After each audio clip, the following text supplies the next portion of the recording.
Avevo ragione io, lo dicono due tribunali, quello nazionale e anche quello europeo. Dopo 10 anni hanno sancito che Zaia non rubava i soldi dei cittadini italiani, dei pensionati per pagare le multe delle quote latte, ma i tribunali dicono quello che abbiamo sostenuto noi.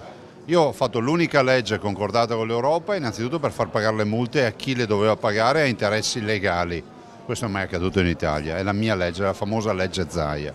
E dall'altro ho fatto fare una commissione di indagine dai carabinieri, non dai miei amici o dai vicini di casa, per dire studiatemi il mondo quote latte e ditemi se i numeri sono giusti o no. I tribunali dicono che hanno ragione i carabinieri nel dire che i numeri sono tutti sbagliati, ciò vuol dire che noi abbiamo pagato una multa per un eccesso di velocità che c'era, ma l'autovelox che ci ha fatto la foto era atterrato male.